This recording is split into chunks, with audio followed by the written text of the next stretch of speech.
अस्सलाम वालेकुम दोस्तों, welcome to the World 360 news channel. जो लोग मेरे चैनल पर नए हैं वो लोग चैनल सब्सक्राइब कर लें और लाइक का बटन दबा दें। आज हम बात करेंगे मिस्टर अनभक्तों के पापा जो है पूरी दुनिया में हाहाकार चल रहा है, पेंडेमिक चल रहा है, कोरोना वायरस चल रहा है, पर इनको तो एमएलए खरीदने से फुर्सत नहीं है। एमएलए खरीदने के लिए पीएम केयर फंड में लाखों करोड़ रुपए जमा किए, आज उनका अल्टरनेटिव देने से इनकार कर रहे। कह रहे पहले राजीव गांधी फंड का पैसे की जानकारी दो, उसके बाद हम देंगे। उसके बाद हम देंगे कि नहीं देंगे वो भी पता नहीं है, पहले राजीव गांधी फंड का ये करो। ये भक्तों के पापा हैं। भक्तों, तुम्हारी माँ की कहाँ गए रे भक्तों। और ये है अर्नब गोस्वामी। इससे बड़ा ढोल तो और कहीं नहीं देखा मैंने। इससे बड़ा ढोल ये कहाँ से चला आया, गुवाहाटी से उठ करके। गुवाहाटी का रहने वाला है, कहाँ का चोर चक्का। इसका बाप भी एक टाइम में बीजेपी का आदमी था, मगर उससे कुछ नहीं मिला तो ये भी तलवे चाटने के लिए आ गया। भक्तों, अपनी ब्रेन की ज़रा सर्जरी करवा, थोड़ा गोबर वोबर निकालवा लो। तो भक्तों, कहाँ थे हम? हाँ, पीएम केयर फंड के। तो एमएलए खरीदने में बिजी है बीजेपी सरकार। अब तख्ता पलट करने में लगी है राजस्थान की सीएम की। राजस्थान में कांग्रेस की सरकार है। अब तो परेशान हो गया हूँ यार, मैं समझ में नहीं आता है कि वोट देता हूँ कांग्रेस को, जीत जाता है बीजेपी। घंटा कुछ समझ में नहीं आता है। बीजेपी जानती है उसे किसी कहीं भी जीत हासिल नहीं होगी, क्योंकि वो एक घटिया बेकार पार्टी है जो सिर्फ और सिर्फ पार्टी पॉलिटिक्स, सिर्फ हिंदू मुस्लिम करने के लिए ही आई है। मुस्लिमों को मारेगी, गरीबों की मारेगी। और कोरोना वायरस तो पहुंच गया सर का ऊपर। कुछ दिन के बाद, मेरे ख्याल से 1-2 दिन के बाद हम लोग वर्ल्ड के सेकंड रैंक में आ जाएंगे। अभी तो ब्राज़ील है 18 लाख के साथ और अमेरिका है 33 लाख के साथ। इंडिया चल रहा है 8,78,000 और टोटल मर चुके हैं हमारे यहाँ पे 23,174। तो अब तक तो कुछ भी नहीं हुआ और मोदी सरकार बीजेपी सरकार में अपना तख्ता पलट करने में लगी हुई है। अनभक्तों, कहाँ गए रे अनभक्तों। अरे मेरा ये वीडियो ज़रा वायरल कर दो, अपने सुरेश भाई तक पहुँचा दो, ताकि वो उससे मेरा कोई बातचीत हो पाए कि अभी कहाँ है बीजेपी सरकार, कहाँ है मास्टर स्ट्रोक। चीनी तो ढुक चुका है हमारे बॉर्डर पे और बोला जा रहा है कि कल हमारे अजीत डोवाल सर जो एनएसए के हेड हैं, वो और चाइना के कुछ फॉरेन मिनिस्टर बैठेंगे, बातचीत करेंगे कि वो पीछे हटेंगे कि नहीं हटेंगे, क्योंकि इनकी तो फटी लगी पड़ी है। पाकिस्तान होता तो अब तक तो ये गला फाड़ के चिल्ला के ढुक जाते पाकिस्तान में। पाकिस्तान को ये कर देंगे, वो कर देंगे, हैन कर देंगे। पर ये तो चीन है, चीन के सामने चूं हो गई इनकी। चीन तो दूर की बात है, इनको तो नेपाल ने आँख दिखा दी। नेपाल ने इनके टीवी चैनलों को बंद कर दिया है नेपाल में चलना। ख़ास करके न्यूज़ चैनल, जितने भी न्यूज़ चैनल है वो अब नेपाल में नहीं चलेंगे, क्योंकि नेपाल में ये लोग इतना हेट रेट पहुँचा रहे थे हिंदू मुस्लिम। नेपाल की सरकार ने देखो टीवी चैनल बंद कर दिया। और इंडिया की सरकार क्या कर रही है, वो गिने चुने घटिया ऐप्स बंद कर रही है और बाकी सब चल रहा है। टिकटॉक भी कुछ दिन बाद आ ही जाने वाला है। टिकटॉक बस ऐसे फॉर्मेलिटीज़ के लिए बन किया, टिकटॉक आ जाए। और जो 59 ऐप्स के जो बात हो रही है, वो उनमें से तो मैक्सिमम बेकार यूज़लेस ऐप्स है जो कभी यूज़ ही नहीं हुई। और 1-2 ऐप्स हैं, मेरे तो सभी चल रहे हैं। यूसी ब्राउज़र चल रहा है, शेयरिट चल रहा है, सभी चल रहे हैं। अगर इन 6 सालों में कुछ आए ना आए, पर मोदी जी की दाढ़ी मूछें बड़ी बढ़िया बना ली इन्होंने, काफ़ी सारा मेकअप भी पोत रखा है। मेरे ख्याल से ये दावा करते हैं कि मैं 18 घंटे काम करता हूँ। मेरे ख्याल से सारा दिन पार्लर वाले को अपने पास में बैठा के 18 घंटे तक दाढ़ी मूछी कटवाते रहते होंगे, ताकि जब भी वो कैमरे में जाए तो भाई अच्छे दिखे। इनका एक वीडियो काफ़ी वायरल हो रहा है, उनमें ये कह रहे हैं कि हम गधे से प्रेरणा लेते हैं, गधे से।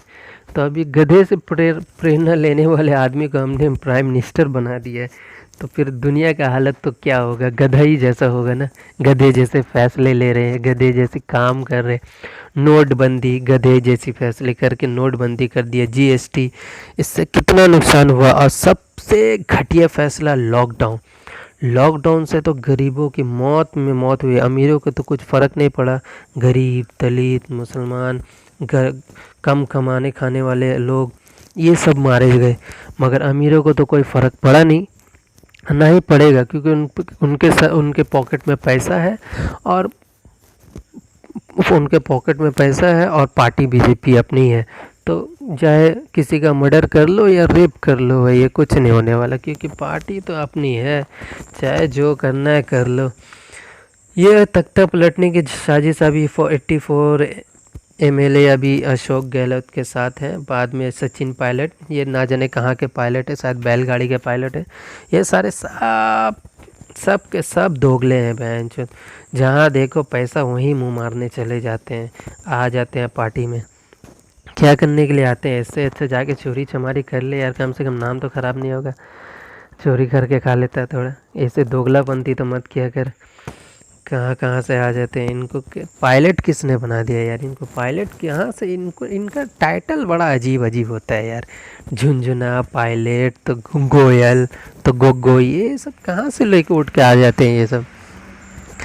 अरे ये सारे ब्राह्मण, ओहो हो, क्या मनुस्मृति, क्या ब्राह्मण, कुछ समझ में नहीं आता इन भक्तों का, आखिर ये करना क्या चाहते हैं।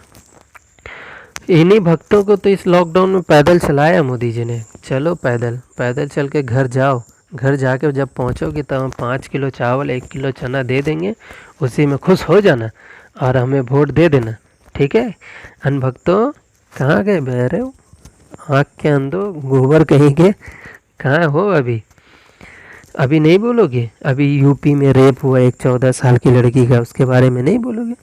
दिल्ली राइट्स में मोहम्मद ताहिर हुसैन को बेल नहीं दे रहे हैं। बेल इसलिए नहीं दे रही जज, क्योंकि पहली बात तो जज तो बिकी हुई है, अपने मोदी सरकार के हाथों जज तो बिकी हुई है, और जज इसलिए बेल नहीं दे रही है क्योंकि ये बोल के बेल नहीं दे रही क्योंकि ताहिर हुसैन जाके सबके घर घर में ढुक ढुक के सबको डराएगा और धमकाएगा कि उसके खिलाफ़ कोई आवाज़ ना उठाए। यानी कि अगर दिल्ली के 1000 लोग अगर गवाह है, तो ताहिर हसन के पास इतने सोर्स हैं, माने मोदी जी से भी ज़्यादा सोर्स हैं कि वो सबके घर पहुंच जाएगा और पहुंच के सबको धमका देगा। यानी इतनी सोर्स है मोदी जी से भी ज़्यादा सोर्स है इसके बाद। मोदी जी को बोलो अगर किसी गरीब को घर पहुंचाना है तो उनके पास पैसे नहीं है, टाइम नहीं है, मगर अगर बोलना एनआरसी करना है तो उनके पास खटाखसन पैसे आ जाते हैं, फंड आ जाते हैं, सब रेडी हो जाता है, सब पेपर कागज़ सब रेडी हो जाएगा। मगर जहाँ हो जाएगा, आज तेलंगाना में एक 14-16 साल की लड़की का रेप हुआ, तेलंगाना में, हैदराबाद में है तेलंगाना, वहाँ पे भी बीजेपी आरएसएस का मुख्य कार्यालय है, मुख्य माने वहाँ पे झूठ है, गुंड है, पूरा रेपिस्ट का वहाँ पे गुंड है। जितने भी रेपिस्ट मिलेंगे वो सब बीजेपी, आरएसएस, बजरंग दल और महा हिंदू संगठन, इन्हीं में से कोई ना कोई होगा। इनमें से चिन्मय आनंद और ना जाने कितने सारे रेपिस्ट बीजेपी में भरे पड़े। पर अनभक्तों को इनसे क्या? अनभक्त तो इन पे, जब कठुआ में एक लड़की का जब रेप हुआ तब अनभक्तों की टोली निकल गई उन रेपिस्ट को बचाने के लिए, तो अब उनसे क्या उम्मीद कर सकेंगे? ये रेपिस्ट को वोट करके अपने सरों पे बैठा के रखा, जब इनकी माँ बहन के रेप होगा ना तब ये भक्तों को समझ में आएगा। सिर्फ 14 साल की लड़की को नोएडा यूपी में पड़ता है, कहाँ गए अनभक्तों? योगी सरकार में ऐसा हो रहा है, कहाँ गए? 14 साल की लड़की को नोएडा के स्कूल में रेप करके फांसी लगा दी। उसके माँ बाप ने कहा कि ये एक साजिश है, इसमें सीबीआई की जांच मांगी है, पर मिलेगा नहीं क्योंकि टकलप्पा वहाँ के सीएम है, तो सीएम जी तो भाई उनको ही बचाएंगे जो उनकी जाति बिरादरी के होंगे, ब्राह्मण ऊपर जाति जो होंगे उन्हीं को बचाएंगे। बाकी अगर गरीब घर की लड़की मरती है या रेप होता है तो उनको क्या फ़र्क पड़ता है, उनकी जाति के थोड़ी ना। अभी तो यहाँ पे खेल सारा जाति का आ चुका है। क्या ये अंधों की सरकार है, मुंडों की सरकार है, गोबर की सरकार है? क्या ये रेपिस्ट की सरकार है?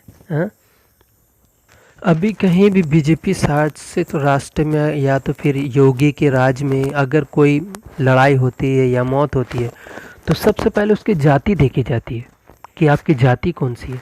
अगर ब्राह्मण जाति की तो ठीक है, कार्रवाई होगी।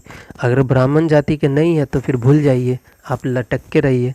इनमें मैं उन दलित भाइयों से कहना चाहूँगा कि इन टीवी न्यूज़पेपर को छोड़ दीजिए। आप सोशल मीडिया पे आइए, व्हाट्सएप, फेसबुक, ट्विटर चलाइए। आप हमें ज्वाइन कीजिए, हमारे चैनल को सब्सक्राइब कीजिए और हम जैसे जितने लोगों को सपोर्ट कीजिए, हमारे चैनलों को लाइक कमेंट करके। और ये योगी सरकार तो एकदम ही दोगली सरकार है। इनको चाहिए बस मनुस्मृति राज। ये साले सब के सब चाहिए, इनको चाहिए सब सनातन धर्म ना जाने कहाँ से। ये इनसे कोई मीडिया भी अगर कोई सवाल अभी कैसे पूछता है मालूम है? ये सुनिए आप मीडिया के सवाल, मीडिया की जवानी।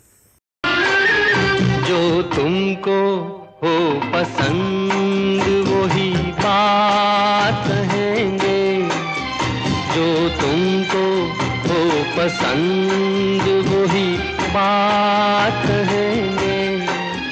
तुम दिन को अगर रात कहो रात कहेंगे। तो ये है आज के गोदी मीडिया की हालत। सरकार से एक भी सवाल नहीं पूछती क्यों विकास दुबे को इनकाउंटर किया गया, क्योंकि गवर्नमेंट क्या करती है चाची? अब गवर्नमेंट में कुछ नहीं है। ये बहन चो सारे मिलके हमको पागल बना रहे हैं, मादर चौथ के बच्चे इतने गांड फटी के। अगर इस कोरोना में अगर किसी का फायदा हो रहा है तो वो सरकारी डॉक्टर और सरकारी अस्पताल है, मैंने सरकारी प्राइवेट डॉक्टर और प्राइवेट अस्पताल। इतना लंबा बिल, 28 लाख का बिल। हाँ, ये मेरे ख्याल से जब कोई कोरोना पेशेंट जब उठा होगा तब उनकी एक किडनी गैप हो गई होगी। तब जब बोल रहा होगा हम तो यहाँ कोरोना के इलाज के लिए आए थे, बोले तुम्हारा कोरोना के इलाज में तुम्हारा तो 2 किडनी लेने वाले थे, वो तो बस छोड़ दिए 1 ही किडनी, क्योंकि अगर तुम मर जाओगे तो बाकी का पैसा कौन देगा? अभी भी तुम्हारे ऊपर ड्यू बाकी है। तुम्हारा टोटल 28 लाख हुआ, और 1 किडनी ले लिए, अभी भी 5 लाख रुपये बाकी है। ला के दो, नहीं तो दूसरा भी निकाल लेंगे। आज एक गलत काम हो गया बीजेपी के, एक बहुत ही दुखदायी घटना हो गई। बीजेपी के एक एमएलए को हैंगिंग पाया गया उसके घरों में। तो उनके घर के लोग, उनके माता पिता डिमांड कर रहे हैं और ये बोल रहे हैं कि ये सारे पार्टी पॉलिटिशियन काम है। ये पहले सीपीआईएम में थे, उसके बाद 2019 में इन्होंने बीजेपी ज्वाइन किया, उसके बाद ही इनका ये हालत हुआ। ये बहुत ही गलत है। अब क्या है, इस पे सीबीआई की जांच होनी चाहिए और ऐसे सभी केसों में होने चाहिए। इन पे जाति नहीं देखनी चाहिए, सभी केसों पे ये सारे कुछ होने चाहिए। सिर्फ बड़े जाति के लिए केस और छोटी जाति को मार दो, कोई फ़र्क नहीं पड़ता। तो आपका बहुत बहुत शुक्रिया हमारे चैनल को पूरा वीडियो देखने के लिए। अगर हमारे चैनल का ये काम पसंद आता है तो हमारे चैनल को सब्सक्राइब कीजिए, लाइक कीजिए, कमेंट कीजिए और हमारे चैनल को शेयर कीजिए और हमें कमेंट कीजिए। अल्लाह हाफिज़।